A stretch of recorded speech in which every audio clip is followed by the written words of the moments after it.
On a les 6 volets qu'on a décidé, le football féminin fait partir. Parce que vous n'êtes pas sans savoir que la FIFA met un accent fort par rapport à nos filles. Des subventions existent, des subventions mais jusqu'à présent, il n'y a pas un championnat. Qu'est-ce que vous comptez faire à ce niveau? Concrètement, on fera un championnat intégral des filles. Ça c'est important parce que le football étant un phénomène de société, socio-économique et éducatif, c'est important de faire un championnat par rapport aux académies qui poussent comme des champions aujourd'hui. On essaiera de réglementer ça avec des écoles de sport. Avec des écoles.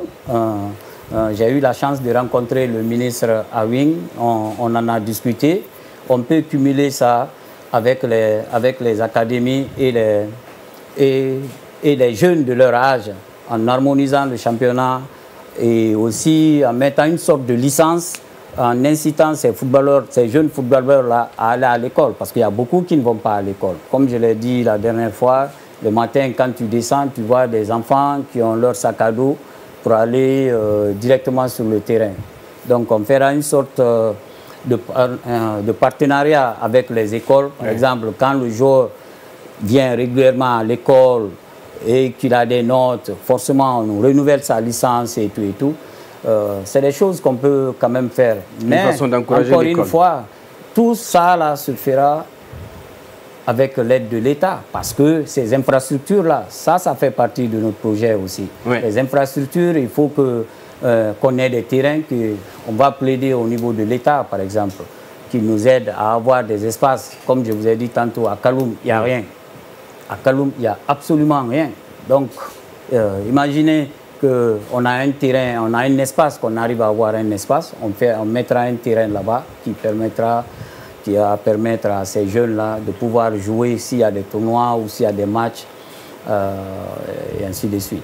Ce que j'aimerais savoir, quelle est la place que vous accordez au développement du football féminin dans notre pays?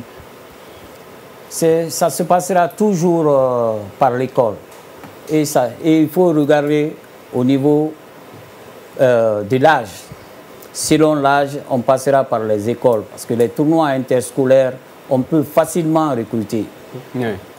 C'est important de passer par les écoles. Parce que quand le football retourne à l'école, on gagne doublement. Les jeunes, ils pourront étudier, mais en même temps, ils seront occupés par le sport. Avec la compétition qui va être organisée, on pourra en ce moment-là puiser les meilleurs qui pourront après représenter notre pays. Et ça, c'est valable aussi pour les jeunes. Que ce soit pour les filles, on fera de même pour les catégories inférieures de nos joueurs. Il faut mettre un accent sur le plan local. C'est très important. C'est ce que je dis, l'argent qui vient de la CAF et de la FIFA, le football a déjà son argent. C'est important de préciser ça. Mais est-ce que ça suffit? Il faut toujours aller chercher. Où aller chercher? Les plus nantis, ils cherchent toujours l'argent. Ce n'est pas parce qu'ils ont l'argent qu'ils ne vont pas continuer à chercher. On fera de même. C'est pourquoi, encore une fois, je me suis fait entourer par des concepteurs de projets pour aller dénicher de l'argent. Il suffira, avec l'accord de l'État, de faire certains trucs avec des entreprises minières qui sont ici. Il y a des industries, il y a des sociétés qui évoluent sur le terrain. Avec l'accord de l'État, encore une fois, l'État pourra faire un allègement fiscal et qu'au retour, eux, ils s'occuperont de certaines choses. Je pense que ça, de ce côté-là, et puis, comme je l'ai dit, si la Fédé est bien gérée et de façon rigoureuse et qu'il y a des résultats, il y a beaucoup d'entreprises qui vont venir associer leur image à ce qu'on fait.